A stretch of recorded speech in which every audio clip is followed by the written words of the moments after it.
पुकार करें।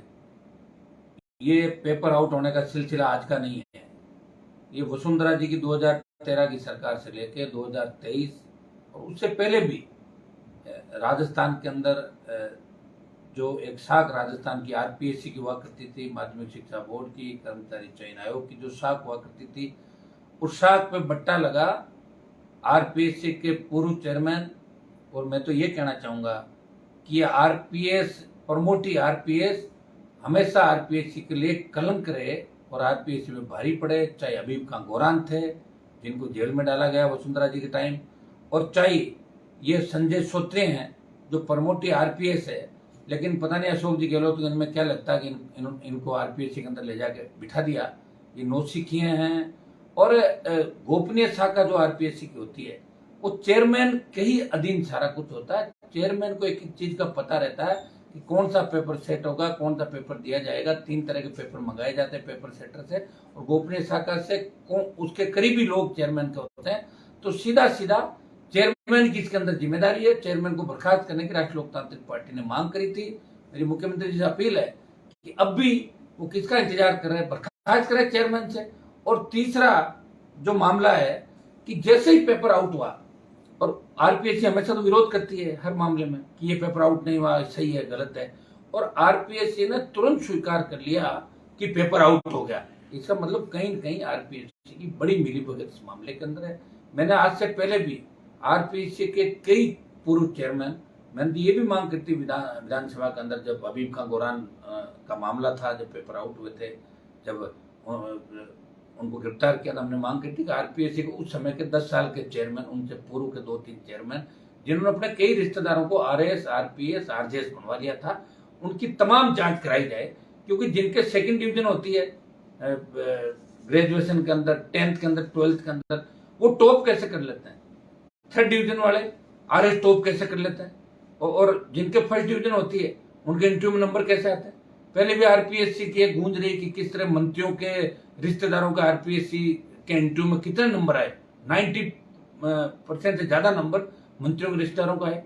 रीट का जब एग्जाम सरकार ने निरस्त किया, पेपर आउट हुआ, तब भी मंत्रियों पर आरोप लगे, आईएएस अधिकारियों पर लगे, बोर्ड के चेयरमैन पे, उस समय के बोर्ड के चेयरमैन पे गंभीर, सेक्रेटरी चेयरमैन पे गंभीर आरोप लगे।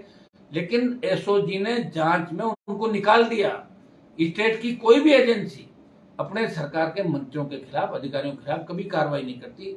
इसलिए पेपर आउट का जो सिलसिला जो वसुंधरा जी से चला, वसुंधरा जी से चल के जो गहलोत तक के पेपर आउट का सिलसिला चला है, चाहे वसुंधरा के समय आरएस का पेपर था, चाहे एलडीसी का था, चाहे इसका आपका वन कर्मी का था, बाद में अभी जो पेपर आउट लगातार हो रहे हैं जेईएन के, एसआई के, रीट के, फिर 2nd ग्रेड का, तो एक गठबंधन सा नजर आ रहा है कि गहलोत वसुंधरा गहलोत का गठबंधन का, जो मैं हमेशा कहता हूं गहलोत वसुंधरा गठबंधन है, तो पेपर आउट में ही कहीं गठबंधन तो नहीं है। कहीं कांग्रेस और भाजपा इसी में तो नहीं लगे हुए कि पेपर कौन ज्यादा आउट करवा रहा है। और मैं भारतीय जनता पार्टी के लोगों से पूछना चाहता हूं कि जब आरएलपी कोई ट्वीट करती है तो बीजेपी को अचानक विरोध याद आता है। कल जैसे ही हमने कहा 4 बजे विरोध प्रदर्शन करेंगे तो 10 लड़कों को भेज के विरोध करा दिया। 4 साल में राजस्थान में बीजेपी सोई हुई थी क्या? जब विधानसभा में तय हुआ था रीट के मामले में, लोकसभा में मामला उठाया, रीट रद्द हुई, जब दूसरी जो रीट का लेवल था उसको रद्द कराने की बात थी, तब विधानसभा के अंदर बात चली कि जब तक रीट के मामले में सरकार रीट को रद्द नहीं करेगी तब तक विधानसभा नहीं चलने देंगे। बीजेपी आरएलपी साथ थी और बीजेपी ने कांग्रेस से अध्यक्ष के चैम्बर में जाके बात कर ली और हाउस चला दिया। आरएलपी अकेली बैठी रहेगी।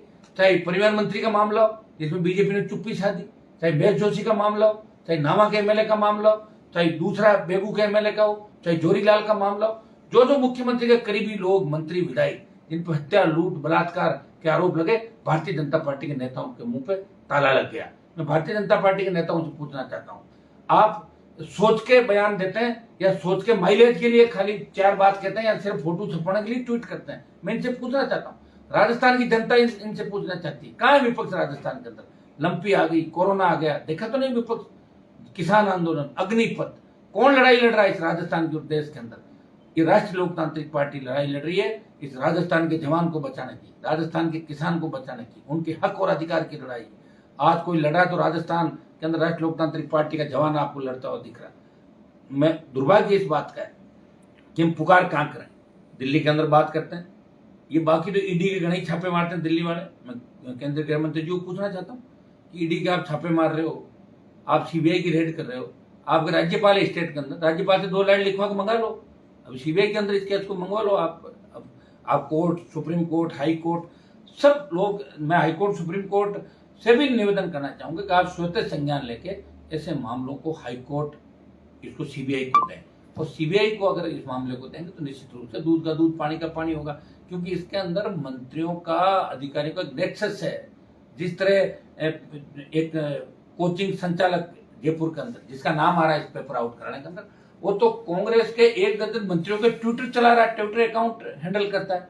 जो आदमी कांग्रेस के मंत्रियों के, दिल्ली के अंदर कांग्रेस के नेताओं के ट्विटर हैंडल कर रहा है, ट्विटर अकाउंट चला रहा है, वो व्यक्ति कितना पावरफुल होगा।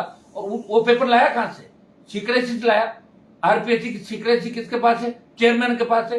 तो सीधा सीधा मेरा आरोप है कि चेयरमैन को बर्खास्त करें, और चेयरमैन की जांच एसओजी नहीं कर सकती, क्योंकि वो मुख्यमंत्री के बहुत करीबी व्यक्ति होते हैं, वही चेयरमैन बनते हैं। आज मैं डीजीपी का एक बयान देख रहा था, कितना अनुभवहीन बयान डीजीपी ने दिया। हाँ, ये इंटेलिजेंसी में थे, गहलोत साहब के करीबी थे, सरकार बचाई होगी इन्होंने, तो इस बात का आप इतना बड़ा पुरस्कार थोड़ी दोगे कि राजस्थान बर्बादी की ओर चला जाएगा। गैंगवार की घटनाएं जो राजस्थान के अंदर बढ़ रही है, कौन जिम्मेदार इस बात के लिए? किसी को जिम्मेदारी लेनी होगी। डीजीपी ने कहा कि ये तो राष्ट्रीय नेशनल सिक्योरिटी, राष्ट्रीय सुरक्षा से जुड़ा मामला। आप बताइए, पेपर लीक को आप राष्ट्रीय सुरक्षा से कैसे जोड़ सकते हो? ये उस कानून के दायरे में कैसे आएगा? तो इस तरह की अनुभवहीन बातें अगर राज्य का डीजीपी करे तो इससे बड़ा दुर्भाग्य नहीं होगा। मैं नौजवानों से इतना ही आह्वान करूंगा कि हमें नए राजस्थान को बहुत मजबूत राजस्थान बनाना है, आपके युवाओं के, किसानों के सपनों का राजस्थान बनाना। नए साल में हम सब लोग मिलकर पढ़ लेंगे कि 23 के अंदर मजबूती के साथ खड़े होंगे। ये जो मिलाजुली का खेल 20-22 साल से राजस्थान के अंदर चल रहा है, आज अपराध में राजस्थान 1 नंबर पर आ गया, हर पेपर आउट हो रहा है, नौजवान फांसी के फंदे पे झूम रहा है, किसान आत्महत्याएं कर रहा है। आज राजस्थान, हमारे सपनों का जो राजस्थान हुआ करता था, वो कहाँ है राजस्थान? वो उच्ची पुकार कर रही है राजस्थान की माँ, हमारी माँ बहने, बच्चे, कि हमारा वो राजस्थान जहाँ हम सुरक्षित हुआ करते थे। हम कोई सुरक्षित नहीं, कहीं सुरक्षित नहीं, कोर्ट सुरक्षित नहीं, कोर्ट परिसर में गोलियां मार दी जाती है, जेलों में गोलियां चल जाती है, आम आदमी सुरक्षित नहीं। अगर कोई खड़ा है तो वो सीधा बेचारा खड़ा व्यक्ति भी गोली का शिकार हो जाए, शिकर के अंदर हुआ। तो इस सुरक्षा की गारंटी कौन लेगा? आम आदमी की सुरक्षा की गारंटी सरकार की होती है। और सरकार ये है कि गहलोत की सरकार होटलों और बाड़ों में रही, गहलोत सरकार बचाने में लगे हुए हैं, और दूसरे जो सचिन पायलट वो मुख्यमंत्री बनना चाहते हैं। और बीजेपी बिना दूल्हों की बारात है, कोई दूल्हा नहीं, रोज नए नए दूल्हे आते हैं जाते हैं, सिर्फ एक ही टारगेट कि हमें 150 सीट लानी है, 2.25 सीट लानी है। ये भारतीय जनता पार्टी एक ही काम कर रही है। मैं नौजवानों से आह्वान करूंगा, उठो, अपनी ताकत को पहचानो। राष्ट्रीय लोकतांत्रिक पार्टी कल इस पेपर लीक के मामले में पूरे राजस्थान के अंदर मजबूती से प्रदर्शन करेगी। आगामी दिनों में हम बड़े आंदोलन, राजस्थान के अंदर जितनी भी भर्तियां हुई, जितने भी पेपर आउट हुए, जो ब्लाइंड मर्डर या ब्लाइंड जो भी क्राइम इस राजस्थान के अंदर हुए, उन सबको खोलने के लिए और हमारे जो मुद्दे उनको लेकर आरएलपी आगामी दिनों के अंदर आपको सड़कों पे मिलेगी, संघर्ष करेगी। हमने पहले भी संघर्ष किया, आगे भी हमारा संघर्ष जा रहा है। जय जवान जय किसान के नारे के साथ आरएलपी राजस्थान के जवानों के साथ। आपको चिंता करने की आवश्यकता नहीं है। दूसरा जो एग्जाम दिया है, मैं तो इसकी भी मांग करूंगा कि इसको भी रद्द किया जाए। अगर पहला पेपर पहली पारी का आउट हुआ, दूसरा निश्चित रूप से आउट हुआ होगा, तो इसकी जिम्मेदारी ले और इस नेक्सस को तोड़े। और इस तरह का अनर्गल बयान जो भी चाहे डीजीपी दे, कोई भी दे, मुख्यमंत्री को बयान देना चाहिए। इनको डांट लगानी थी इन लोगों को कि बिना जानकारी के, अनुभवहीन तथ्यों के आधार पर ये सारी बात करें। और आरपीएससी के चेयरमैन को बिना सोचे तुरंत मुख्यमंत्री को बर्खास्त करना चाहिए, क्योंकि सारी जिम्मेदारी आरपीएससी चेयरमैन की है। और जब जब प्रमोटी आरपीएससी के अंदर गए तो आरपीएससी का बंटा धार किया।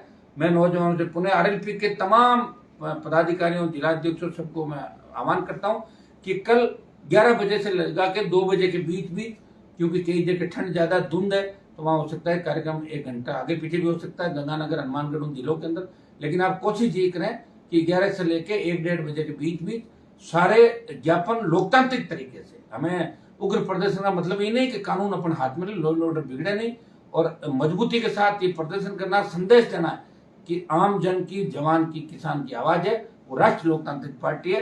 तो इस तरह की घटनाएं राजस्थान के अंदर दोबारा नहीं होने देंगी, पुनरावृत्ति नहीं होने देंगे। जब तक इनकी सीबीआई जांच नहीं हो जाती, जब तक ये आरोपी सलाखों के पीछे नहीं हो जाते, नेक्सस टूट नहीं जाता, तब तक हमारा आंदोलन जारी रहेगा, उग्र आंदोलन राजस्थान के अंदर करेंगे।